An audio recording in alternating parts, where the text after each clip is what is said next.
एक शो जो एंटरप्रेन्योरशिप को प्रमोट करने के लिए बनाया गया था, आज वो सिर्फ टीआरपी के नाम पे ड्रामा बन चुका है। क्या आपको याद है वो दिन जब शार्क टैंक इंडिया को स्टार्टअप रेवोल्यूशंस का न्यू हीरो माना गया था? आज उसी शो के पीछे छुपा है ड्रामा, फ्री मार्केटिंग एंड अपने ब्रांड्स को बेचना। आप सबको याद होगा the infamous Sugar Cosmetics versus the record studio का एपिसोड, जहाँ पे शार्क्स ने I never invest in my friends competitor के नाम पे बायसनेस दिखाई थी, एंड हैमर वर्सेस बोर्ड वाला episode where Aman try to buy the business at an under valued prices. क्या ये सब सच में बिजनेस को प्रमोट करना है या सिर्फ एंटरटेनमेंट का एक source? So Shark Tank India was inspired by the global success of Shark Tank USA, जो British TV show Dragons Den से इंस्पायर्ड था एंड जो खुद भी एक Japanese TV show Tigers of Money को देखकर बनाया गया था। The main idea behind this show was to bring the entrepreneurship to Indian television and to create a platform for startups to showcase their ideas. 2021 में Sony Entertainment Channel ने Shark Tank India को launch किया with sharks Anupam Mittal, Namita Thapar, Vinita Singh, Ashneer Grover, Piyush Bansal and Aman Gupta. So this show was designed and marketed in a way that it will promote entrepreneurship, it will support innovations and it will provide fundings to the deserving startups. So season 1 जो था Shark Tank India का, वो एक massive hit था क्योंकि उसमें उनको मिले startups like Bluepin Industries and Boost Scooters securing successful fundings from the sharks. So Shark Tank India ने मिडिल क्लास इंडिया को स्टार्टअप कल्चर से कनेक्ट किया। लोगों ने इक्विटी, ROI एंड वैल्यूएशन जैसे टर्म सीखे and business and startups and finance में interest लेना शुरू कर दिया। सो सीजन 1 में यूनिक एंड इनोवेटिव स्टार्टअप्स को बहुत ज्यादा इंपॉर्टेंस मिली थी। Startups like tags foods and Innovision ने शार्क्स के साथ साथ ऑडियंस का भी ध्यान खींचा एंड लोगों को इंडिया के ग्रोइंग स्टार्टअप इकोसिस्टम के लिए पॉजिटिव बिगनिंग की होप दी। अनुपम मित्तल ने हार्ड हिटिंग क्वेश्चंस पूछ के स्टार्टअप्स को चैलेंज किया एंड कुछ लोगों का तो ये भी कहना है कि वो इंडिया के टोनी स्टार्क बनते हैं। मुझे भी ऐसे लगता है कि वो थोड़ा थोड़ा टोनी स्टार्क जैसा लगता है, और अगर आपको भी लगता है तो मुझे कमेंट करके जरूर बताना, गॉसिप करेंगे।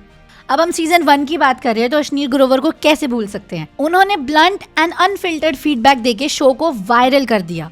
उनका ये सब दोगला बनने वाला डायलॉग इतना वायरल हुआ कि शो के साथ साथ उन्हें भी पॉपुलैरिटी मिल गई। But this all was soon going to take a rather questionable turn. Season 2 के शुरू होते ही लोगों को कुछ चेंजेस नोटिस होने शुरू हो गए एंड सबसे बड़ा चेंज था अश्नीर ग्रोवर का शो से बाहर जाना। अपेरेंटली अश्नीर ग्रोवर को शार्क टैंक से जाना पड़ा क्योंकि उनके भारत पे के साथ बड़े बड़े कंट्रोवर्सीज होने लगे। सबसे बड़ा इशू ये था कि उन पे उन्हीं की कंपनी के फंड्स को मिसयूज करने के एलिगेशंस लगे थे एंड भारत पे बोर्ड ने इंटरनल इन्वेस्टिगेशन करी जिसमें ये पता चला कि कंपनी में फाइनेंशियल इरेगुलरिटीज थी। अश्नीर के खिलाफ गवर्नेंस लैप्स के भी एलिगेशंस थे एंड बोर्ड ने उन्हें टर्मिनेट कर दिया। उनकी वाइफ माधुरी जैन ग्रोवर को भी कंपनी से निकाल दिया गया। एलिगेशंस थे कि फेक बिल सबमिट किए गए थे एंड कंपनी के पैसों को पर्सनल यूज के लिए इस्तेमाल किया गया था एंड उन दोनों के खिलाफ 88.6 करोड़ का फाइनेंशियल फ्रॉड रिपोर्ट हुआ था। इन सब के बाद भारत पे ने अश्नीर के ऊपर लीगल एक्शन लिए एंड उनकी कंपनी शेयर्स भी कैंसिल कर दी गई। अश्नीर ने बोर्ड मेंबर्स पे काउंटर एलिगेशंस लगाए। उन्होंने एक बुक लिखी दोगलापन, जिसमें उन्होंने अपनी साइड ऑफ द स्टोरी बताई। मीडिया में बहुत सारी कंट्रोवर्सीज हुई एंड फिर सीजन 2 में उनकी जगह अमित जैन ने ले ली। अश्नीर शार्क टैंक में इसीलिए फेमस हुए थे क्योंकि वो काफी डायरेक्ट फीडबैक्स देते थे स्टार्टअप्स को। उनका ये सब दोगलापन कहना एंड स्टार्टअप्स को डायरेक्टली क्वेश्चन करना काफी फेमस था, पर स्कैंडल्स के बाद उनकी इमेज काफी ज्यादा खराब हो गई, इसीलिए अब वो शार्क टैंक इंडिया से परमानेंटली आउट हो गए हैं। इन दोनों इंसिडेंट्स ने शार्क टैंक इंडिया की क्रेडिबिलिटी पे बहुत बड़ा क्वेश्चन मार्क लगा दिया क्योंकि ये शो एंटरप्रेन्योरशिप को प्रमोट करने के बजाय ड्रामा एंड एंटरटेनमेंट में फोकस करता दिखा। सीजन 2 में ड्रामा एंड एंटरटेनमेंट पे ज्यादा फोकस हुआ एंड स्टार्टअप्स के इमोशनल स्टोरीज को ज्यादा हाईलाइट मिला। Now let's talk about the infamous Sugar Cosmetics versus Record Studio वाला एपिसोड। So Record Studio के फाउंडर्स ने 11 करोड़ की सेल एंड 70 लाख का प्रॉफिट दिखाया था, लेकिन शार्क्स अमिता एंड नमन ने इसे शुगर कॉस्मेटिक्स का कॉम्पिटिटर का बहाना देते हुए इस डील को रिजेक्ट कर दिया एंड इसके बारे में we will talk later. And on the top of it Vinita का स्क्रिप्टेड पिच, जहाँ पे वैल्यूएशन को 50 करोड़ से सीधा 100 करोड़ कर दिया बिना किसी नेगोशिएशन के। सीजन 1 के फिनाले में जो हुआ वो काफी ज्यादा इंटरेस्टिंग था, क्योंकि विनीता सिंह ने जो अपने शुगर कॉस्मेटिक्स के लिए पिच दी वो कोई नॉर्मल पिच नहीं थी। पहले तो उन्होंने पूरा इमोशनल एंगल ऐड किया, घर कैसे संभालती हैं, काम कैसे करती हैं, बिल्कुल इंडियन आइडल स्टाइल में उनकी बैकग्राउंड स्टोरी को दिखाया गया। एंड देन उनके हस्बैंड भी स्टेज पर आ जाते हैं एंड उन्होंने वैल्यूएशन दी 1 करोड़ फॉर 2%, मतलब कंपनी की टोटल वैल्यू 50 करोड़। जब पीयूष ने सेल्स पूछे तो 2016 एंड 17 के नंबर्स कोट करने लगे। 2015 में लास्ट फंडिंग राउंड 15 करोड़ का हुआ था। ये तक बोला गया कि वीसीज इन्वेस्ट नहीं करते क्योंकि ई कॉमर्स मार्केट छोटा है। अनुपम ने बिजनेस के फ्लॉज पॉइंट आउट किए, लेकिन फिर भी तुरंत 1 करोड़ फॉर 2% का ऑफर दे दिया। नमिता ने भी बिना कोई क्वेश्चन पूछे सेम ऑफर दिया। पीयूष ने 5 करोड़ फॉर 5% ऑफर किया एंड एंड में सारे शार्क्स ने मिलके 5 करोड़ फॉर 5% ऑफर कर दिया। ओरिजिनल आस्क 50 करोड़ वैल्यूएशन का था, लेकिन उन्हें मिला कितना, 100 करोड़। ये सारा स्पेशली कंट्रोवर्शियल था क्योंकि दूसरे फाउंडर्स को इतनी आसानी से डील्स नहीं मिलती। शुगर कॉस्मेटिक्स ऑलरेडी एक्चुअली में 75 करोड़ के लॉस में चल रही थी एंड जो नॉर्मल पिचिंग होती है शार्क्स यूजुअली उसमें ज्यादा इंटरेस्टेड नहीं होते। Now let's talk about D2C brands dominance. Season 3 में 90% pitches direct to consumer brands के थे, जैसे Cinnamon Kitchen and Olly Lifestyle. But क्यों? What was the real reason behind this sudden trend? मैं बताती हूँ। क्योंकि शार्क्स को एपिसोड एयर होते ही सेल्स का इंस्टेंट प्रॉफिट चाहिए एंड इनोवेशन वो जाए भाड़ में। वी हियर जैसे स्टार्टअप्स को शार्क्स ने टू नीश, अनप्रॉफिटेबल, फ्यूचर नहीं दिख रहा जैसे रीजंस देकर रिजेक्ट कर दिया। बट पीयूष बंसल ने प्रोडक्ट को एक्चुअली में ध्यान से समझा और एक रिस्पेक्टफुल कॉन्वर्सेशन के बाद उन्हें एक रीजनेबल ऑफर दिया। Bluepin industries eco friendly poha brand ने अनुपम मित्तल से फंडिंग ली थी एंड ये ब्रांड आज सस्टेनेबल फूड कैटेगरी में लीडिंग ब्रांड है। बो स्कूटर्स, इलेक्ट्रिक स्कूटर्स ने अमन गुप्ता के साथ डील करी थी एंड ये अर्बन मोबिलिटी का आज की डेट में एक ट्रस्टेड ब्रांड है। Tags food, healthy snacks brand ने नमिता थापर से फंडिंग्स ली थी एंड ये ब्रांड आज की डेट में हेल्थ कॉन्शियस कंज्यूमर्स का फेवरेट है। इनोविजन, ब्रेल डिवाइसेस ने पीयूष बंसल से डील करी थी एंड ये ब्रांड आज की डेट में विजुअली इम्पेयर्ड लोगों के लिए एक गेम चेंजर है। अब बात करेंगे शार्क टैंक के कुछ डार्क साइड्स की। Number 1, deals fall through. Private circle की रिपोर्ट्स के अकॉर्डिंग सीजन 1 में 65 सॉफ्ट कमिटमेंट में से सिर्फ 28 डील्स ही फाइनल हुई थी, विच शोज कि शार्क्स अपने कमिटमेंट्स को फॉलो अप नहीं कर रहे। हुड ऐप 600 करोड़ वैल्यूएशन की डिमांड पर शार्क्स ने घोस्ट किया एंड इनके को फाउंडर्स का तो ये कहना है कि शार्क टैंक इंडिया से सिर्फ ड्रामा मिलता है, कोई फंडिंग नहीं मिलती। Number 2, sharks conflict of interest. सबसे पहले बात करते हैं नमिता थापर की, जो अपने एमक्योर फार्मेसी को हर एक पिच में प्रमोट करती हुई नजर आती हैं। नेक्स्ट आ जाते हैं अमन गुप्ता, जो अपने बोर्ड के प्रोडक्ट्स को हर पिच में हाईलाइट करते रहे हैं, लेकिन कंपटीशन की तरफ थोड़े से हॉस्टाइल एक्ट करते रहे हैं। Number 3, scripted drama. सीजन 2 में जो एक चीज सबसे ज्यादा सबने नोटिस करी वो ये थी कि शार्क्स इमोशनल स्टोरीज को ज्यादा हाईलाइट कर रहे हैं, जैसे कि फाउंडर्स के फाइनेंशियल स्ट्रगल्स या फैमिली ट्रेजेडीज। एंड क्रिटिक्स का कहना है कि ये सब कुछ टीआरपी के लिए ऑलरेडी स्क्रिप्टेड था। इसको हम एक छोटे से एग्जांपल से समझते हैं। सिनेमन किचन के फाउंडर ने अपनी फैमिली स्टोरी बताई, जिससे कि शार्क्स एंड हमारी बेचारी ऑडियंस को इमोशनली मैनिपुलेट करने की कोशिश की गई। एंड स्क्रिप्टेड ड्रामा में अगर बात की जाए तो स्क्रिप्टेड पिच को कैसे भूल सकते हैं, जो कि विनीता सिंह ने करी थी अपने खुद के ब्रांड शुगर कॉस्मेटिक्स को प्रमोट करने के लिए। Now let's talk about some of the most controversial pitches in Shark Tank. Boat versus hammer का ड्रामा, जिसमें सबसे बड़ी प्रॉब्लम थी पिच सिचुएशन। हैमर के फाउंडर रोहित नंदवानी ने शार्क टैंक सीजन 2 में पिच किया था। ये स्मार्ट वेरिएबल मार्केट में compete करते हैं एंड इनका डायरेक्ट कंपटीशन है बोट से। एंड बोट के को फाउंडर है अमन गुप्ता, जो कि शार्क टैंक इंडिया के शार्क्स में से एक है। अब बात करते हैं हैमर के बिजनेस नंबर्स की। देखो, हैमर्स ने 25 करोड़ का इन्वेस्टमेंट मांगा था एंड 10% इक्विटी उन्होंने आगे से ऑफर करी थी एंड उनकी कंपनी की GMV थी 100 करोड़, जिससे पता लगता है कि हैमर एक प्रॉफिटेबल वेंचर था। ये सारी बातें मद्देनजर रखते हुए अब हम बात करेंगे पिच के टाइम हुए ड्रामे में, जिसमें अमन गुप्ता ने डिक्लेयर कर दिया कि इतना अच्छा प्रॉफिटेबल वेंचर उनका कॉम्पिटिटर है एंड दिस इज वाई वो उसमें इन्वेस्ट नहीं कर सकते। वो उसमें क्रिटिसिज्म कर सकते हैं, वो उनके बिजनेस मॉडल में फ्लॉज निकाल सकते हैं, उनकी प्रोडक्ट क्वालिटी के बारे में जज कर सकते हैं एंड ऑल्सो उनके मार्केटिंग एक्सपेंसेस पे भी क्वेश्चन कर सकते हैं, लेकिन फिर वो उसी बिजनेस मॉडल को खरीदने की बात भी कर रहे हैं eight N undervalued price.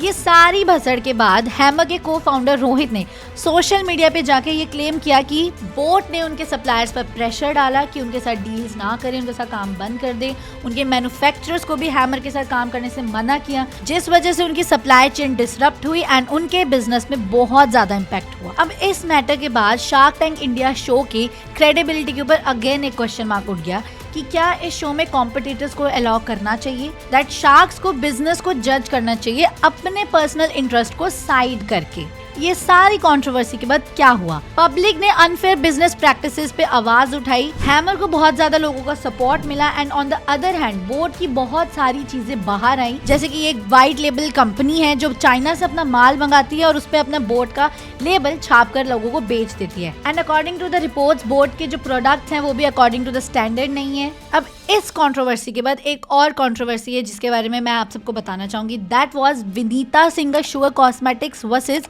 Record studio.